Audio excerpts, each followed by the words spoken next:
Ici Maryse Mauger, bienvenue à Reflet d'ici, édition du 23 octobre. Voici le contenu de votre émission pour cette semaine. Une entrevue avec le maire de Grande-Rivière, M. Bernard Stevens, qui vient discuter de l'ensemble des dossiers en cours pour la municipalité. Et puis, il va y avoir ouverture des soumissions le 23 octobre, mardi prochain, à l'OMH, à 3 h. On avait hâte. C'est un projet qui se situe entre 3 millions 4, 3 millions 8, 3 millions 9. OK? Et Mme Danielle Labrosse vient discuter avec nous du 5e gala reconnaissance de la MRC du Rocher-Percé. C'est une occasion, je pense, qui est nécessaire de créer parce qu'on se doit de saluer nos entreprises ainsi que nos organismes à but non lucratif qui jouent un rôle très important dans la MRC. Bienvenue, mesdames et messieurs. Débutons l'émission avec une entrevue réalisée par Mirko avec le maire de Grande-Rivière, M. Bernard Stevens, qui nous parle de l'ensemble des dossiers en cours pour la ville de Grande-Rivière. Mesdames, Messieurs, bonsoir et bienvenue à votre émission Reflet d'ici. Alors, cette semaine, à notre émission, nous recevons le maire de Grande-Rivière, M. Bernard Stevens. Nous allons prendre l'habitude de nous rencontrer de façon mensuelle ou peut-être aux 2 mois pour faire le point sur l'ensemble des dossiers qui sont importants pour la MRC du Rocher-Percé, oui, mais aussi pour particulièrement la ville de Grande-Rivière en tant que telle. Alors, bonsoir, M. Bernard Stevens. Bonsoir, M. De Silva. Vous allez bien? Très bien, merci. Alors, merci d'avoir accepté notre invitation sur les ondes de la télévision communautaire de Grande-Rivière. C'est grandement apprécié.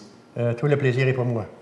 Donc, nous allons débuter l'entrevue en parlant d'activités qui se sont déroulées durant la période estivale, parce que c'est un peu notre première rencontre de 2012. Alors, parlez-nous de... Il y a eu quand même de superbes, de belles activités durant la période estivale. Il y a eu beaucoup d'activités, puis ça a été un succès. Ça a commencé avec les spectacles à l'Arena, et puis Irvin Blais. Ensuite, on a eu... Julie, qui a venu accompagner David Bernatchez pour son lancement, sur la partie spectacle, son lancement de son CD, OK, oui, de son album. Tout à fait. Et puis, en même temps, c'était la fin de semaine que Grande-Rivière, toute la MRC bouge. Puis, le titre, c'était la MRC s'active, puis Viens bouger à Grande-Rivière. C'était sous la responsabilité de Rachel Nicolas. Disons que c'était la première année, puis on est satisfait. On attend répéter cette activité-là l'an prochain, pour la fin de semaine de la Fête du travail. Puis mettez ça, ceux qui veulent, à votre agenda. C'était plaisant. Moi, j'y ai participé avec mes enfants, et puis mes petits-enfants, aux activités de plein air qu'il y a eu ce lundi de la Fête du travail. Et puis, on avait la température de notre côté. Ah, la température, puis ça a aidé nécessairement. Lorsqu'on parle de température, on parle aussi du succès de Chapeau à nos artistes. Oui. Et puis, ça a été on a seulement eu une journée de pluie, qu'on a été obligé de faire le spectacle à l'Arena. Les autres activités ont eu lieu sur le site en face du collège, puis ça a été un succès. On pouvait voir qu'à chaque spectacle, à chaque mardi, il y avait de plus en plus de monde. Puis ça nous a donné, la Maison de la Culture m'en a parlé, et puis l'an prochain, je pense qu'on va mettre 2 autres mardis au programme. On a fini la première semaine d'août, on va pouvoir aller peut-être jusqu'au 15-20 août, parce que les gens en demandaient. Ça a été super le fun. Moi, j'ai participé à toutes les réunions, moins une, parce que j'étais à l'extérieur, à toutes les activités, c'est-à-dire moins une, et puis les gens aimaient, puis appréciaient Chapeau à nos artistes. Je pense que c'est un besoin, puis surtout c'est gratuit. Puis avec la formule, je pense que c'est une formule gagnante que la municipalité de Grande-Rivière, Bonaventure et Carleton ont, parce qu'on a ensemble, les 3 municipalités sont mis ensemble pour faire cette activité. Donc, la bonne nouvelle, c'est que ça revient l'année prochaine. Ça revient. Alors, il faut continuer à être présent, participer aux activités pour que le tout puisse demeurer. Oui, puis j'en profite spécialement pour féliciter Mademoiselle Nicolas, Rachel, pour cette fin de semaine-là. C'est elle qui était responsable. Et puis, nécessairement, les gens de la Maison de la Culture, parce que c'est du bénévole. Ils s'activent bénévoles. Puis, il y a aussi les fermières qui s'occupent du restaurant, des fermières qui s'occupent du restaurant. Talbot, d'autres personnes aussi, les employés que je ne peux pas tout nommer, là, parce qu'on ne fait pas une activité tard, on ne fait pas un succès de ces activités sans avoir beaucoup de monde. Puis, en tout cas, moi, en tant que maire, je les remercie. Parce que si on n'avait pas de bénévolat, bien, nécessairement, ces activités-là, on n'aura pas le moyen de payer ces gens-là. D'accord. À la dernière réunion de la Ville de Grande-Rivière, vous avez annoncé une bonne nouvelle aux gens, à la population de Grande-Rivière et des environs, en ce qui concerne le bâtiment, la vente du bâtiment qui appartenait auparavant à GDS. Oui, je vais vous parler de quelques projets. Puis disons que là, ça commence à prendre forme, les projets. Le travail qui a été amorcé depuis des années, mais là, on commence à avoir du succès. Vous savez que GDS est fermé depuis décembre 2009. Ils ont ouvert à peu près une quinzaine de jours. Et puis, il y a une crise dans le bois d'œuvre, puis tout ça, les scieries. Et ça fait que le bâtiment a été vendu aux entreprises Jean Langlais de Chandler. Lui, il y a une compagnie de camionnage, et puis ils vont entreposer, puis ils vont faire la maintenance de ces véhicules sur place. Puis en tout cas, on est bien content parce que on a un projet, nous autres, avec Atlantic Fiber à Chandler. D'ailleurs, je vais en parler tout à l'heure. On a un projet. Puis le moulin, le bâtiment a une autre vocation. Puis il va y avoir de la vie. Ça renaît de ses cendres, comme il y a un autre bâtiment aussi que m'en parler tout à l'heure. Puis en tout cas, on est bien content qu'il va y avoir de la vie dans ce secteur-là. Et pour demeurer dans la vente et achat de bâtiments, il y a aussi au niveau du bâtiment des producteurs de homards. Alors, il y a eu du changement là au niveau des propriétaires. Oui. Vous savez aussi que le producteur de homards, c'était fermé depuis 2 ans. Et puis, M. Daniel Desbois, qui est propriétaire de la Fine Mouche à Passepébiac, a acheté les agrès de pêche, propriété de M. Majolet-Boudreau. On l'appelait, cette compagnie-là, Fibec. Et puis, maintenant, ces locaux vont être dans le local, dans le bâtiment des producteurs d'homards, en face de l'usine Les Poissons Salés Gaspésiens. Et ça, c'est une industrie qui fabrique des filets. Okay? Ils montent des filets de pêche. Il y a 3-4 employés qui travaillent là, à part que la direction. Et puis, M. Desbois s'attend à ce que d'une couple d'années, il va avoir 8 à 10 employés. Et parce qu'il va vendre aussi du matériel pour la pêche, des instruments. Il va faire un magasin. D'abord, c'est déjà, il y a un agrandissement qui est de 40 par vent. Il va y avoir un magasin. Et puis, ce printemps, il va y avoir l'agrandissement pour la confection des filets comme tels, des filets de pêche, d'aérés, comme on appelle, de 60 par 30. C'est un bâtiment, ça va être un bâtiment à peu près une centaine de pieds par 80 pieds. Il va y avoir à peu près une surface de 8000 pieds carrés. C'est très important. Puis, ça fait du bien, ça va faire du bien. Puis lui, il va être prêt pour le printemps, pour vendre les articles là, pour les travailleurs d'usine. Des gants, des sarraux, des boîtes de pêche, puis tout ça. Ça souligne l'importance des petites PME. C'est important. Vaut mieux d'avoir une dizaine de petites PME à 10-15 personnes qu'une grosse à 300 puis 400 puis ferme. On en voit l'expérience avec Murdochville, New Richmond puis Chandler avec les moulins. Et c'est un peu vers cela où on s'en va, tant au point de vue municipal. Il faut diversifier notre économie, c'est ça qui est important. Maintenant, nous allons glisser un peu plus vers les responsabilités qui sont d'ordre municipal. On parle de la réfection de la rue du Parc sur 800 mètres. On parle d'aqueduc, égouts sanitaires, fluvial, bordure de rue. Ouais. Ça, c'est fait, c'est réalisé. C'est commencé ce printemps. C'est la compagnie La Fontaine et l'Éclair qui a eu le contrat. Et puis, nécessairement, c'est sur une distance de 800 mètres dans la rue du Parc, parce qu'ils n'ont pas de pression.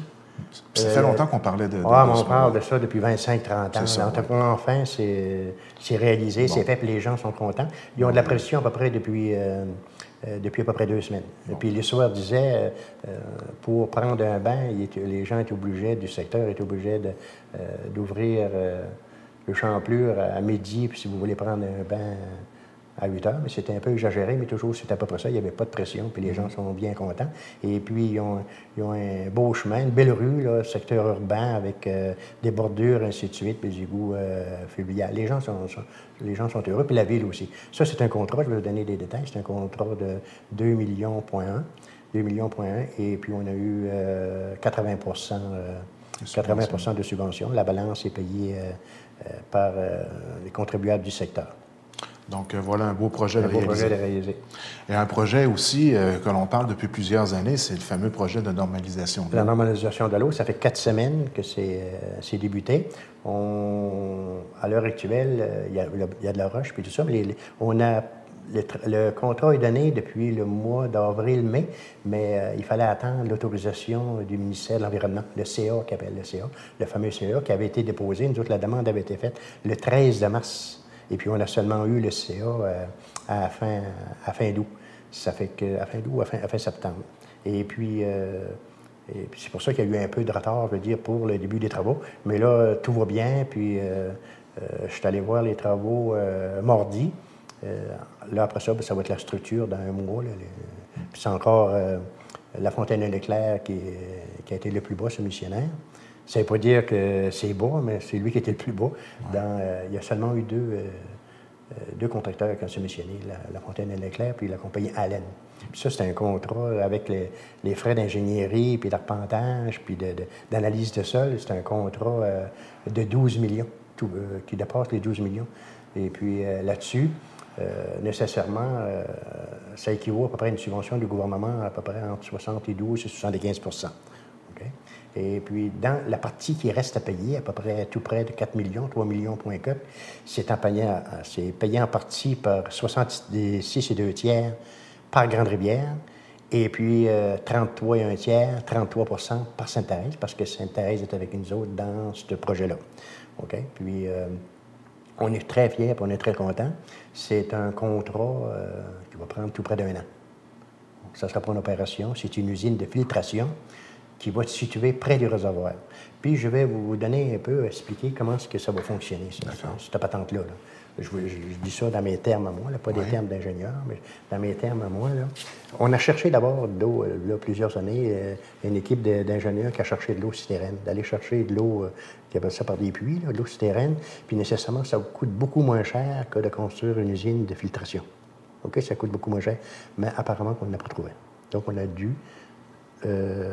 a dû aller vers l'usine de filtration.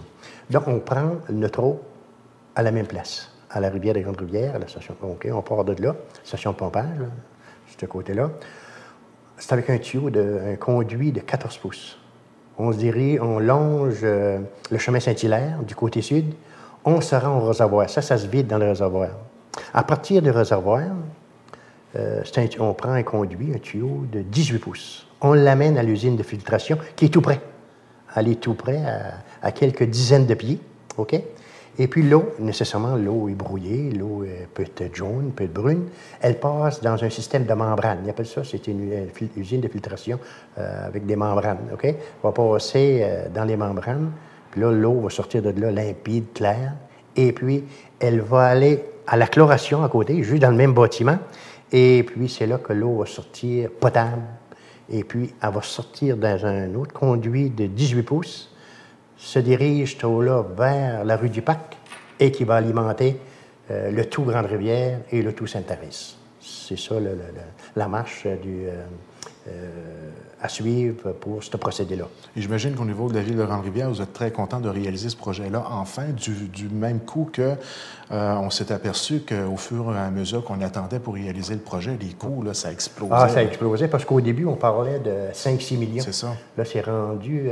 parce que les deux contrats, là, la rue du Parc et la normalisation de l'eau, c'est l'usine de filtration, c'est au-delà de 14 millions et demi, là.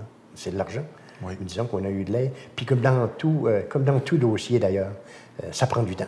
Oui. Donc, on a eu l'OK du gouvernement, l'autorisation, la subvention au mois d'avril 2010. Puis là, on commence les travaux. Là, après ça, c'est les ingénieurs qui embarquent, puis les arpenteurs, ainsi de suite. C'est pas facile, c'est pas facile. Il faut toujours que le politique pousse, puis pousse, puis pousse, puis pousse, puis enfin, c'est fait. Et vous parliez à peu près un an de contrat. À quand on peut s'attendre à pouvoir arrêter d'avoir la fameuse habitude de faire bouillir notre eau pratiquement toutes les semaines? L'eau était... on avait émis, la municipalité a mis un avis de bouillir le 1er octobre, puis on l'a seulement enlevé hier, qui était le 17. Ouais. On a été 17 jours, puis on a été obligé de faire bouillir notre eau. Là, dans un an, lorsque l'usine nécessairement va être finie, tout va être en marche. Parce que la turbidité dans l'eau. Hein, c'est pour ça que l'eau est brouillée. Autrement dit, lorsqu'on appelle de turbidité, c'est que l'eau est brouillée. Puis, donc, le technicien, d'abord, nous autres, là, les gens peuvent se rassurer à tous les matins On a un technicien, on a 2 techniciens à Ville en eau potable. À tous les matins, un des 2 s'en va faire le tour, puis il prend des tests, puis ça s'en va, je pense que c'est à Montjoly pour faire analyser, puis nous autres, on prend pas de chance, pantoute. On prend pas de chance, puis même si un vendredi, on n'a pas eu le résultat du test, puis dans la semaine, le résultat nous disait que c'était non potable, on continue la vie de bouillir pareil pour la fin de semaine, tant qu'on n'a pas eu le résultat la semaine suivante, parce que les tests sont analysés, l'eau est analysée à Montjoly. Fait qu'on ne prend pas de chance avec ça. Ça fait au mois de mai, M. De Silva, on a 28 jours qu'on a émis un avis de bouillir. Ah oui, ça fait que les gens... puis les coûts, il faut dire les coûts ici. Faut pas, puis on paie les taxes, les payeurs de taxes. Oui, les payeurs de taxes, mais les gens sont contents pour c'est un projet. Je pense que c'est un des seuls projets que les gens font l'unanimité. C'est que ça va coûter entre 200 et 225 $. Ça coûte ça d'ailleurs pour l'eau. Ça coûte ça parce que y a des gens qui consomment beaucoup d'eau et puis ils vont acheter de l'eau au magasin. Je suis peut-être les seuls qui ne seront peut-être pas contents, ce sont les épiceries. Bon, peut-être moins d'eau, mais toujours. Non, je pense que c'est une farce. Mais en tout cas, les gens, la majorité de la population va être content. On va avoir de l'eau propre, on va avoir de l'eau potable. On va avoir de l'eau potable, c'est ça qui est essentiel. Et pour une longue Puis ça, c'est une obligation du gouvernement, que le gouvernement a obligé la municipalité, parce que les travaux, là, comme vous l'avez dit tout à l'heure, c'est commencé depuis ce travail-là depuis 2003 à 2004. Là. Les conseils en place travaillaient là-dessus. Ah oui, tout à fait, oui.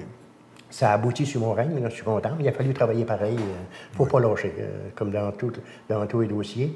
Donc, c'est ça, comme je dis, ce qui est important pour les contribuables, c'est qu'on a eu une subvention à la hauteur de ce projet-là, à peu près de 60, tout près de 75 %. Et puis que la partie qui nous reste à payer va être divisée, c'est-à-dire 2 tiers Grande-Rivière et 1 tiers Sainte-Thérèse. Sainte-Thérèse aussi, lorsqu'il y a une avis de bouillir, Sainte-Thérèse sont impliqués aussi dans le coup. Tout à fait. Oui, on est dans ce dossier-là, on fusionne, on demeure. Et puis, en quoi qu'on doit s'attendre? Comment vous allez... J'imagine qu'il va y avoir quand même un exercice assez difficile à faire pour ne pas faire en sorte que les taxes augmentent de façon déraisonnable. Bien, ça va être un défi.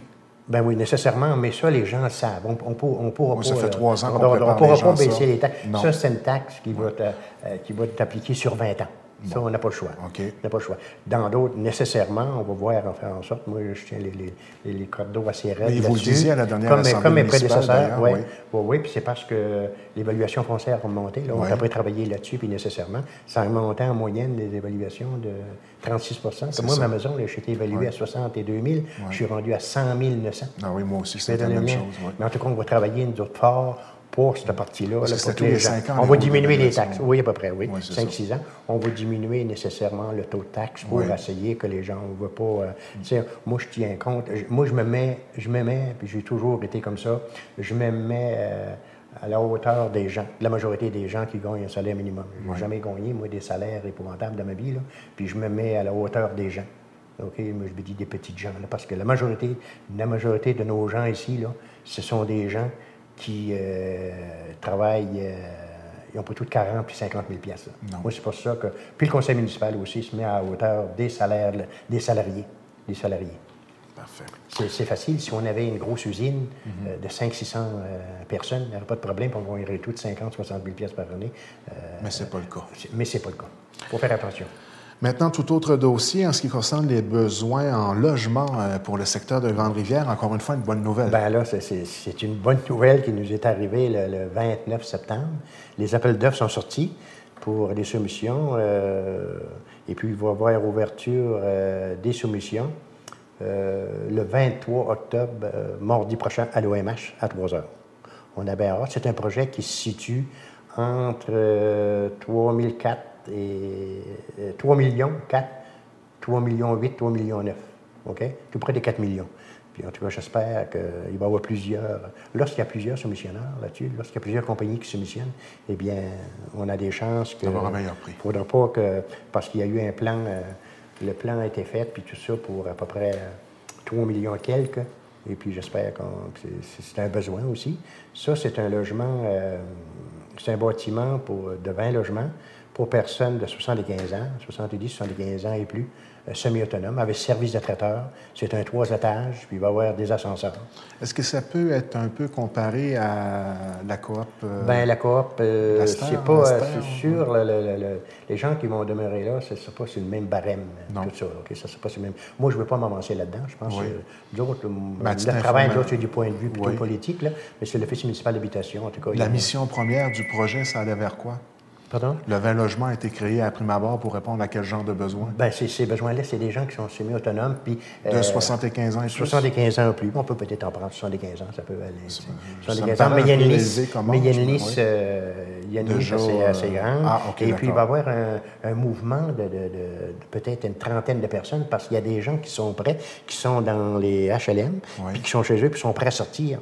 Donc, de leur logement, et pour aller vers là. Donc, on va pouvoir meubler aussi ces logements-là. Là. Il va y avoir une mouvance de 30-35 donc, ça risque de libérer un peu de place. Ah oui, ça va libérer des places, certains. Bon. Puis, ce qui est important aussi, dans les discussions qu'on a eues, nous autres, avec les politiques, nécessairement, les 20 logements ne sont pas à l'exclusivité des gens de Grande-Rivière. On va prendre les gens de l'extérieur. Bon. Et quelques personnes, quelques logements qui vont être disponibles pour des gens de l'extérieur. On fait partie tout de la même, du même arrondissement, puis de la même communauté. Puis c'est important. Lorsque moi, j'ai négocié avec le ministre, parce que ça s'est réglé au mois d'avril, cette affaire-là.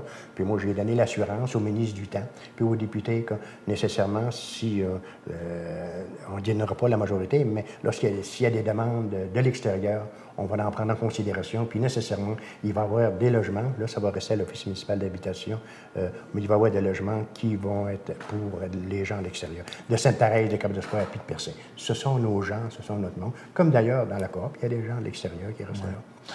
Et tout ça est géré par l'Office de l'habitation. Tout ça est géré par l'Office municipal d'habitation. Nous autres, lorsque moi j'en parle, c'est parce que c'est le côté politique.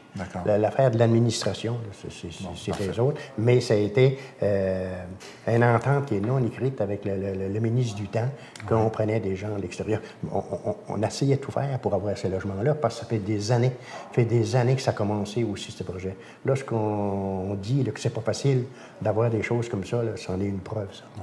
C'est pas moi qui a commencé ça. Il y a d'autres avant moi qui ont commencé ça. Puis on a continué, il faut travailler. C'est un travail de longue haleine. Puis, on n'a pas rien de facile ici. Là. On n'a pas rien de facile. On en est conscient. Ouais. Un autre beau projet que l'on suit d'assemblée en assemblée, j'ai même rencontré directement sur le site le responsable directement de ce secteur-là pour réaliser une entrevue avec lui l'année dernière. Le fameux projet, et on le voit, on ne peut pas le passer sous silence, ça frappe aux yeux chaque fois qu'on passe à la Brèche à Menon, le projet de la halte routière là-bas, et on doit dire que c'est pratiquement fini, du moins lorsque j'ai passé ce matin, je dirais que peut-être au moins 95 des travaux sont faits. Oui, 95 puis veut pas, les gens qui vont à Percé, puis qui viennent de Gaspé, puis s'en vont à Chandler. C'est un incontournable. C'est un incontournable, vous le voyez. Il n'y a pas personne qui peut... puis disons qu'on est très fiers, puis le conseiller du coin, M. Denis Baudin, qui en est l'initiateur de ça, puis il est très fier. D'ailleurs, il m'a appelé hier, puis on a presque fini. Et puis, ce qui est beau là-dedans, c'est que on a eu ça, on a fait ça sur 2 projets. L'année passée, le projet des FSM, les FADT. Et puis, nécessairement, qu'on a eu, puis je m'en tiens à l'autre item, on va revenir à l'autre item aussi, on va le passer en même temps, c'est que la majorité d'équipements, c'est vrai, il y avait des canap, tout à fait, on a bien recyclé ce qui avait été... Le gros lot de mer qui est là, et puis les pétanques, puis les moules, puis il y a de l'interprétation aussi qui se fait en même temps, c'est bien pensé. C'est bien pensé, puis les gens iront pas juste là pour prendre un lunch puis aller, mais ils vont aller s'informer comment est-ce que la pêche se fait. Il y a la pêche c'est marqué l'interprétation, le crabe, le homard, puis les pétanques, ainsi de suite. Puis ils donnent aussi sur le loup de mer, ils donnent des explications là-dessus. On va sortir de là un petit peu plus enrichi intellectuellement. Il ne faut pas se le cacher, c'est un site qui est exceptionnel. C'est un super de beau projet. Et puis, nécessairement aussi, les services sont là. Je ne sais pas s'ils sont installés, mais ils sont à la veille. Les services sont là, toilettes, et de l'eau, puis tout ça, pour les gens qui vont vouloir s'arrêter. J'ai bien hâte de voir l'année prochaine. Il y a beaucoup, beaucoup de gens, puis c'était pas prêt. Puis l'escalier, même il y a une personne qui m'a appelé, une fille, sa mère avait descendu, elle a 86 ou 88 ans. Elle a descendu les 99 marches. Puis elle m'a dit, M. Steven, ma mère n'est pas fatiguée, elle a monté ça sans arrêt, puis tout ça, sans arrêt. C'était bien fait. Puis En tout cas, moi, je suis fier. Puis surtout, le côté de chez nous, on n'avait jamais rien eu, là. Oui. OK? On n'avait jamais rien eu. Puis c'est parce que aussi, l'arrondissement, l'environnement en donnait pour ce type de protection. Puis c'est un site qui avait tellement de potentiel. Hein? Ben oui, on a négocié là-dedans aussi, comme je vous dis. C'est pas facile, même si on a une partie du terrain. On a négocié avec le ministère des Transports, ça le terrain. On a acheté le terrain du ministère des Transports. On a négocié avec la Société des chemins de fer de la Gaspésie. On a demandé des projets. Nécessairement que la Ville aussi, puis je remercie les employés de la Ville. La Ville aussi vient travailler. On vient nous donner du temps aussi. Puis si on veut arriver à quelque chose de beau, bien, il faut que tout le monde mette la main à la porte. C'est ça qui est important. Parlant un peu de Canap, on peut glisser facilement sur le sujet de l'École des pêches. L'École des pêches qui est très importante pour notre milieu. Et on fait en sorte que non seulement elle demeure, mais qu'elle croise dans l'avenir. C'est bien ça? Oui, M. De Silva, avant d'aller à l'École des pêches, je voudrais donner un petit peu plus d'informations concernant le Canap. Disons qu'il y a une entente, c'est définitif. Le Canap est fermé. Sa vocation, il n'a plus la vocation. Le Canap n'aura plus la vocation première. Et puis, c'est le MAPAC, qui a acheté le Canap pour que Mérinov, ce sont les chercheurs qui s'en viennent, les biologistes qui s'en viennent, apparemment 37 qui s'en viennent là-dedans. C'est fait depuis le mois de mai. Puis nous autres, on a négocié, on a tout eu les équipements. Même le système multimédia, on l'a, nous autres. L'équipement là-dedans, les tables, les chaises. On a eu à peu près 60 de l'équipement qui représente plusieurs centaines de mille dollars. En tout cas, puis on a ça à la ville, puis on a eu besoin des choses. Ça fait qu'on a mis sur... si on veut partir aujourd'hui, on a l'intérêt de partir un musée, puis ça va être là-dedans. Puis moi, je veux continuer un peu la vocation du Canap, mais dans un de nos bâtiments. À défaut d'avoir réussi ce l'interprétation, projet-là, on a fait va le faire un peu attention petit. On va le faire un peu petit, Bon, c'est ça. puis gratuitement pour les gens, puis les passants. On Ça va va parler donner- sur le projet tout à l'heure, tout ça. Puis pour revenir à l'École des pêches, nécessairement, on suit le dossier d'être prêt. Même Madame le préfet, Madame vous en a parlé à l'émission de mardi soir, cette semaine, et puis on est en contact avec M. Auger, le directeur du Cégep. Oui. Et puis j'y ai parlé le 2 octobre, après mon arrivée de Québec. J'avais rencontré le député ministre, puis moi, ce qui est encourageant pour nous autres, qui est encourageant pour les gens de Grande-Rivière et la région, c'est que M. Lelièvre en a fait un enjeu durant sa campagne électorale. D'ailleurs, tous les autres partis aussi, là, il y a des gens qui travaillaient pareil pour s'occuper pour que l'École des pêches reste. Ça va peut-être changer un peu, là, parce qu'on ne peut pas, c'est comme une compagnie, on ne peut pas fonctionner comme on fonctionnait en 1940, en 1960, en 1970. Il faut s'adapter à la situation. Puis c'est ça que les gens sont en train de faire. Il va y avoir des choses qui vont être présentées à la fin du mois, au début novembre. Il y a un comité qui est formé, qui va être formé ou s'il n'est pas formé. Et puis, je sais que dans les propos de M. Auger, en tout cas, moi, il était plus... disons, positif. C'était plus positif que les dernières fois, la rencontre de janvier, puis ça qu'on a eu à l'École des pêches, puis ça va très bien. Il va présenter des projets, puis nécessairement que cette école-là ne peut... il faut qu'elle continue à fonctionner. Peut-être pas de la façon dont elle fonctionne depuis 1940, voyez-vous. OK? C'est comme quelqu'un avait venu donner un cours à Chandler, puis il dit que ce soit un charpentier, un électricien ou un plombier, on ne peut plus marcher juste avec son numéro de téléphone en avant de sa maison, puis s'il y a une pancarte, puis sur son véhicule. Aujourd'hui, il faut c'est les médias, puis les nouveaux moyens de communication, puis tout ça. Les réseaux sociaux, il faut marcher autrement, puis c'est ça apparemment qu'il va y avoir une adaptation à faire. Puis, parlant d'avenir, pourquoi pas parler de projets d'avenir? Et justement, il y a quelques beaux projets qui sont en branle pour la ville de Grande-Rivière. Il y en a un qu'on entend parler un tout petit peu, mais ça va être très intéressant de vous entendre là-dessus. C'est le projet d'aménagement du parc marin. Encore là, un projet qui ça fait longtemps qu'on parle de développer cette partie de territoire-là. Ouais, vous savez qu'on est en négociation, puis ça fait 20 ans qu'on est en négociation avec le MAPAC pour qu'on ait que la ville de Grande-Rivière en devienne propriétaire du parc industriel, du parc marin. Ça va très, très, très bien. Là, c'est au niveau des arpenteurs qui vont venir faire des lotissements puis tout ça. Avant-hier au matin, j'ai rencontré la firme d'ingénieurs qui est dans le dossier pour faire les plans puis tout ça, pour nous donner des idées. Puis là, on demande un CA. La ville va demander, faut demander parce qu'il va falloir emporter l'eau à partir des producteurs de morts ou en face de poissons salés pour emmener vers le côté ouest, puis tout ça, pour alimenter. Et puis, ça, c'est un projet déjà qui a de l'investissement dessus. On a déjà un bâtiment dessus avec tous les services, toilettes, eau, un bureau. On a fait un bureau. On a fait un bureau pour l'association, les membres de l'association portuaire, et puis une laveuse-chasseuse pour les voiliers puis les pêcheurs, ceux qui veulent. Il est pas encore, il est installé là, mais disons que vu que l'eau n'est pas encore rendue, puis l'électricité, on a rencontré d'Hydro-Québec. Les plans sont en train de se faire. Il y a du matériel là pour égaliser la terre dans la rue du Parc, la balance de la terre qui a resté.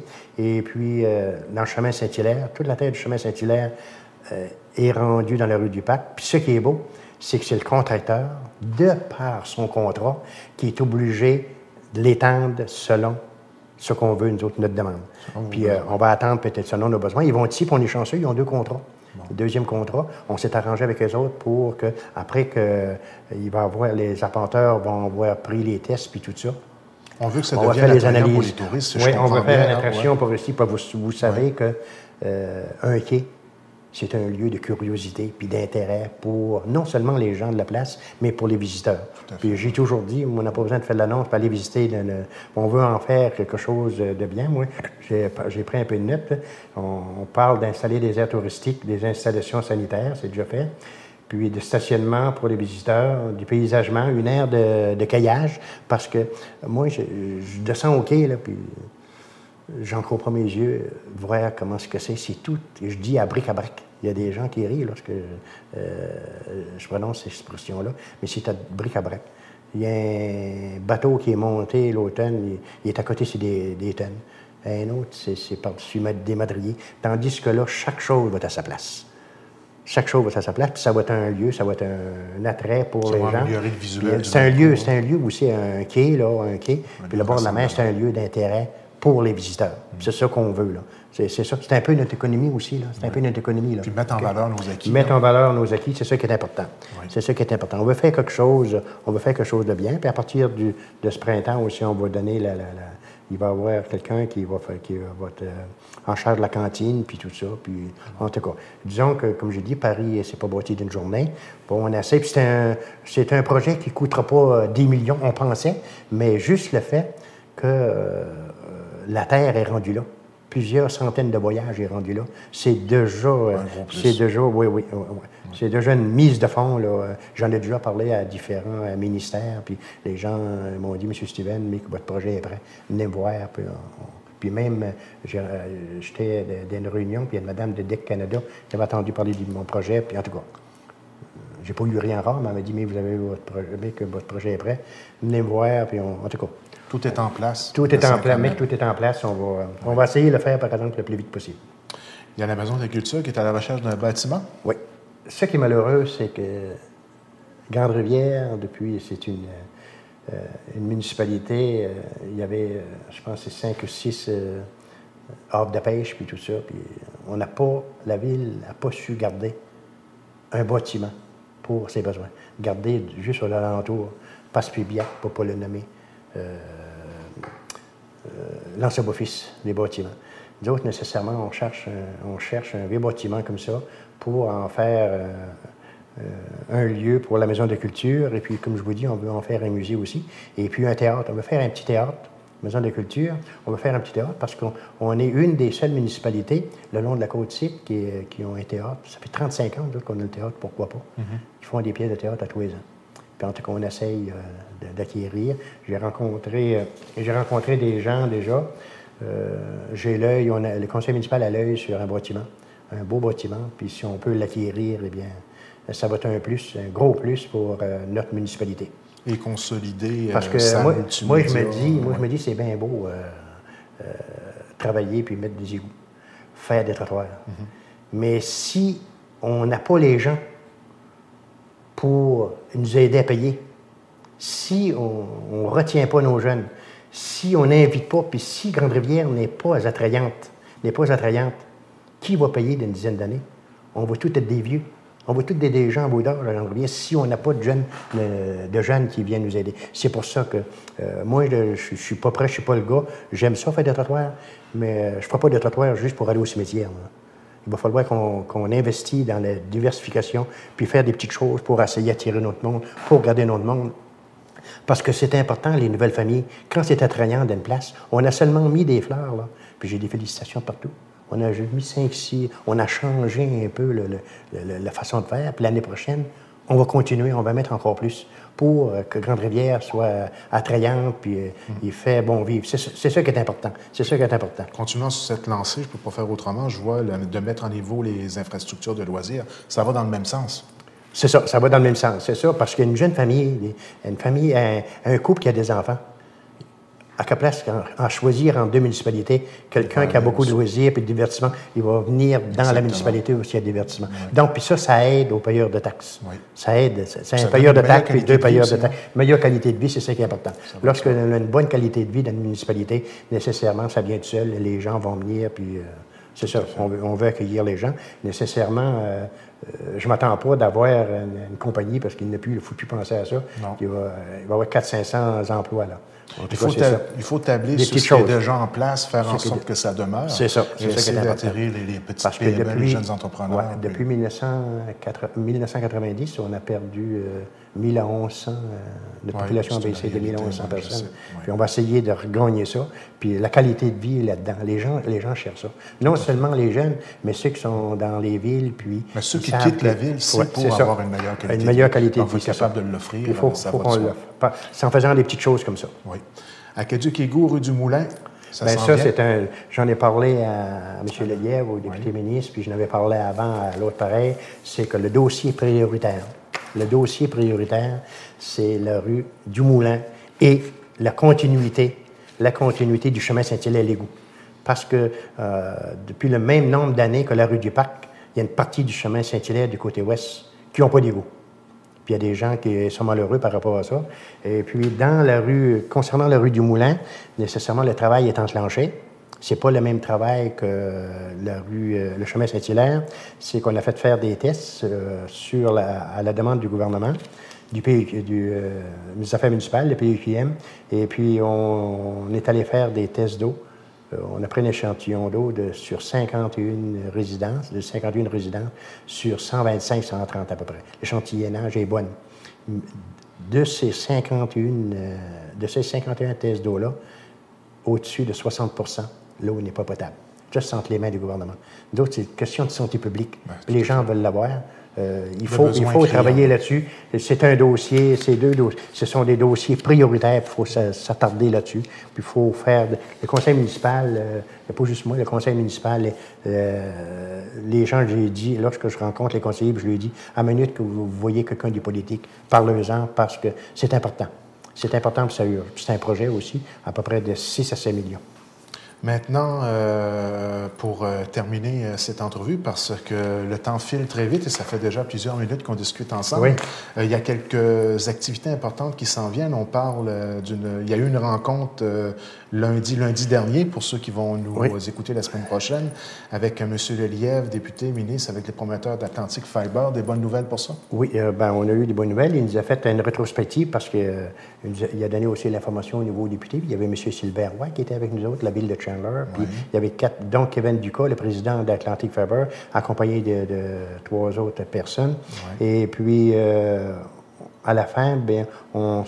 Lelièvre, le ministre, va nous organiser une rencontre avec le ministère des Ressources naturelles à Québec. Puis la ville de Chandler, la ville de Grande-Rivière vont y être pour aller rencontrer. Parce que c'est eux autres un peu, là. C'est eux autres qui ont la clé. C'est eux autres qui ont la clé, là. Donc, le dossier chemine toujours. Le dossier chemine toujours. Nous autres, c'est question d'usine de granules. Puis moi, je me dis, M. Mirko, si on n'a pas une usine ici de 250, 300 emplois, notre population, on va continuer à péricler. Ça prend pas juste parce que la majorité, comme j'ai dit, c'est des employés saisonniers, OK? L'industrie touristique, puis l'industrie des pêches. Puis il faut qu'on ait une industrie ici, si on veut, non seulement avec toutes les bonnes choses qu'on peut faire dans nos municipalités, OK? il faut qu'on ait des gens, une industrie où il y a des salaires. Oui. 18, 20, 22 piastres à l'heure. Il faut que nos gens, il faut qu'on ait quelque chose dans... Lorsqu'on parle de notre MRC, oui, parce qu'on parle toujours, là, il y a une division avec Charlotte qui sont dans notre comté, mais elle fait partie de la MRC pareil. Il faut que dans notre secteur, lorsque je parle du secteur, c'est Grande-Rivière de Chandler, indépendamment de la cimenterie de Port-Daniel qui va employer après que la construction à peu près une centaine de personnes. Ça, c'est une centaine de personnes sur toute la MRC, puis peut-être Bonaventure aussi. Mais nous autres, il faut que dans notre secteur, on a un projet pour les 40-50 prochaines années. Il y a une rencontre de prévue à Québec avec le ministère. On a une rencontre avec le ministère là-dessus qui va se faire dans les semaines, sinon les jours à venir. Bon. Et puis, vous parliez de la situation économique que l'on vit, le haut taux de chômage. Justement, le 27 octobre prochain, je crois que ça va être le temps de faire un geste de solidarité, tous les citoyens de la MRC du Rocher-Percé, et de se déplacer et d'être sur le site pour manifester, parce que c'est une catastrophe pour notre région. C'est une catastrophe, ça va avoir des effets négatifs sur notre population si ce projet-là passe. Moi, j'en ai parlé l'autre jour à l'Assemblée de conseil, puis je lance un message à la population. Pas seulement ceux qui sont impliqués, pas seulement les travailleurs saisonniers. Moi, je dis les employeurs, les industriels, ces employeurs-là. Puis les amis, ça touche tout le monde. Ça vu tout le monde. C'en est un, c'est pas qui peut faire de mal à notre économie, ça. Oui. C'est un projet qui peut faire mal à notre économie. Moi, je suis enregistré avec ma conjointe. On y va. Le 27, on va être là sur le pont de Camelton. Puis il ne faut pas dire, parce qu'il n'y aura pas de lendemain, là. Il faut que la manifestation soit assez grande puis elle soit vaste pour que les gens soient ébranlés à Ottawa. Puis que le message il n'y a pas de lendemain. On n'en veut pas de cette réforme-là. On n'en veut pas, puis il faut que tout le monde, il ne faut pas laisser les travailleurs saisonniers seuls. Nous autres, on a un devoir, on a une responsabilité, puis pas juste le maire, puis pas juste les conseillers. Là. Non. Tout le monde. Le frère, la sœur, le père, la mère, l'employeur. Tout le monde a une responsabilité. Il en va de l'économie de notre secteur.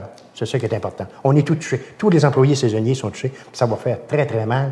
Puis comme que ils ont un slogan, je pense, qu'il fait beau, qu'il pleut, qu'il mouille, qu'il vente, qu'il fait n'importe quel temps, il faut qu'on soit sur le pont de Camelton.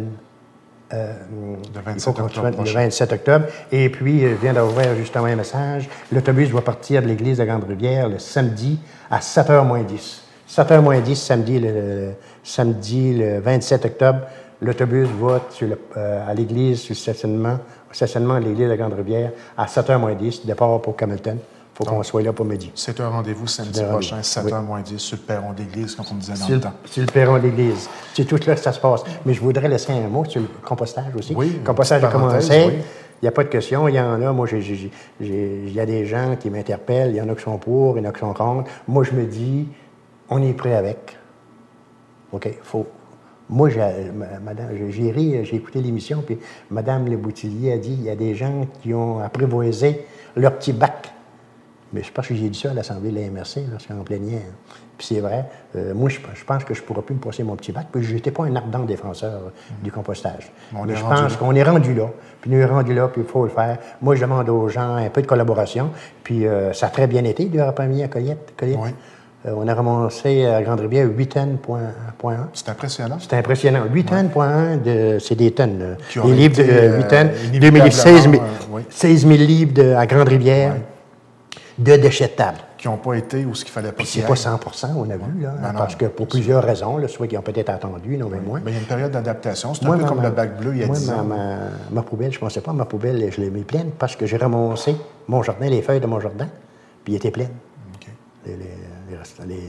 Puis les fleurs aussi. Les fleurs, les plantes, il faut que tu mettes, puis tout ça. Puis mis ça là-dedans, la terre pour les pots. Puis, en tout cas, ça va... moi, je rentre chez nous, puis le petit bac, des fois, est à terre aux côtés de la poubelle aussi.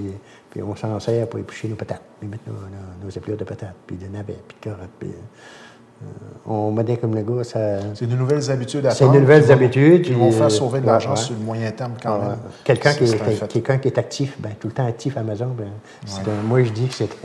je dis pas que c'est un divertissement, mais c'est un passe-temps. Bien, M. Steven, merci beaucoup d'avoir accepté notre invitation et on va se voir de façon régulière. Oui, mais si jamais il y a des dossiers importants que vous voulez discuter, la télévision communautaire est là pour ça. Et puis, mais là, on est plein de dossiers, puis moi, je vous dis, je suis content en tant que maire, de voir ça, que les dossiers prennent forme. Oui. C'est bien beau de travailler, mais à un moment donné, tu viens que... Mais là, qu'on voit que les principaux dossiers, L'eau, la rue du Parc, c'est ce qui est important. Les loyers, on a 2 bâtiments qui ont repris vie. Ouais. Qui ont repris vie, qu'on voit, puis on voit, là, puis ça travaille en dedans. À Boutique GDS, ça fait des transformations. Au producteur de Mont, ça fait des transformations. C'est encourageant pour quelqu'un qui travaille, pour le conseil municipal. Puis on a d'autres dossiers aussi, on a d'autres beaux dossiers qui cheminent. Et vous allez revenir nous en parler? On va venir vous en parler. Comme je vous dis, des fois, on n'a pas toujours les résultats dans les premiers mois, les premières années, mais lorsqu'on voit des choses comme ça qui sont réalisées, parce qu'il ne faut pas oublier, à Grande-Rivière, là, à l'heure actuelle, lorsque les 20 logements vont être en construction, il va y avoir pour 16 millions de travaux qui sont en train d'être exécutés. Là. Okay? Durant la dernière année, là, avec le total, c'est 20 millions de travaux qui vont se faire à Grande-Rivière. Ça fait que c'est pas peu dire. Puis moi, j'en prends pas toutes les honneurs, puis tout ça. Il y a des gens bien avant moi qui ont travaillé. Puis je ne me cache pas de le dire. Je ne suis pas un gars qui est égoïste, puis tout ça. Je pourrais me vanter puis me péter les bretelles, non. S'il y a des gens qui ont travaillé sur ces projets-là, oui. On a travaillé sur le conseil municipal, puis je félicite tout le conseil, le directeur général, qui ont travaillé, qui a mené à terme ces dossiers-là. Et puis, c'est un baume lorsqu'on voit ça.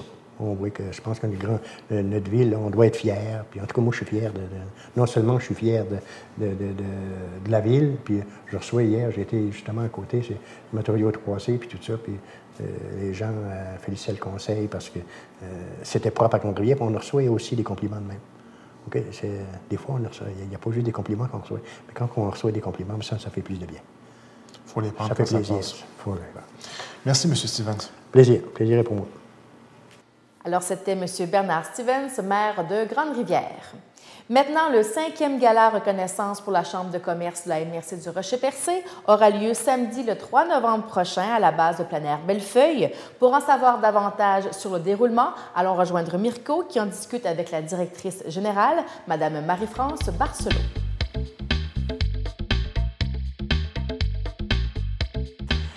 Bien, mesdames, messieurs, nous recevons maintenant en studio Mme Danielle Labrosse, présidente de la Chambre de commerce du Rocher-Percé. Elle vient discuter avec nous à l'émission Reflet d'ici de cette semaine du 5e gala de la Chambre de commerce du Rocher-Percé. 5e gala qui va avoir lieu le 3 novembre prochain à 17h à un nouvel endroit, cette fois-ci à la base plein air de Bellefeuille. Alors, bonsoir, Mme Labrosse. Bonsoir. Vous allez bien? Je vais très bien, merci. Alors, naturellement, comme à l'habitude, le gala, c'est une façon pour la MRC de rendre hommage à l'excellent travail non seulement de nos entreprises, mais des organismes qui font partie du territoire de la MRC du Rocher-Percé. Tout à fait. Et c'est une occasion, je pense, qui est nécessaire de créer parce qu'on se doit de saluer nos entreprises ainsi que nos organismes à but non lucratif qui jouent un rôle très important dans la MRC. Alors, c'est une soirée vraiment pour leur rendre hommage. Et à quoi on doit s'attendre? J'imagine que ça va être aussi protocolaire que c'était dans les derniers. On se réunit tout le monde ensemble et on souligne l'excellence de chacun. Et on souligne aussi ceux qui se sont, retirés du groupe, là, qui ont performé là, de façon plus exceptionnelle. Bien, c'est sûr qu'il y a toujours la partie protocolaire, bien sûr, mais cette année, on aura un tapis rouge. Ah oui? Alors, ça, c'est peut-être la nouveauté. Également, on aura un nouveau trophée pour souligner le 5e gala qui sera dévoilé, bien sûr, lors du gala. Et peut-être une autre petite surprise. Alors, il faut que je me garde quand même des effets surprises là, pour les gens qui vont... Voilà, d'accord. Pour ceux qui vont y assister. Et effectivement, c'est important de s'inscrire. Il y a une correspondance qui est déjà en route là-dessus. Donc, c'est sûr que pour que le gala soit un succès, il faut que les gens y participent, il faut s'inscrire.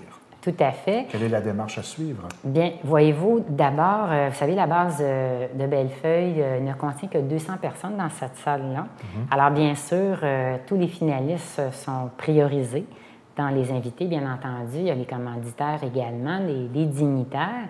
Et il reste, bien sûr, des places là, pour les différentes entreprises ou organismes de la MRC, mais il faut faire rapidement parce que les places s'envolent très rapidement.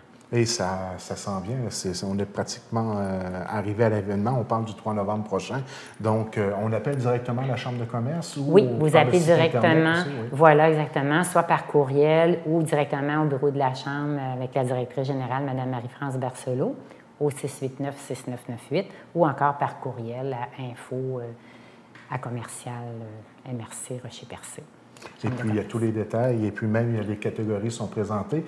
Et dans le dernier bulletin, un bulletin de liaison avec les membres, on fait la liste là, de l'ensemble des personnes qui sont en nomination. Exactement. Alors, donc, dans les 10 catégories, tous les finalistes ont été publiés dans le dernier bulletin de la Chambre de commerce. Alors, si jamais les gens ne l'ont pas reçu, je les invite à communiquer avec le bureau de la Chambre, mais normalement, on a les adresses courriel de tout le monde, mais ça pourrait que ça arrive. Alors donc, on n'a qu'à communiquer avec la directrice pour avoir le bulletin, pour en prendre connaissance.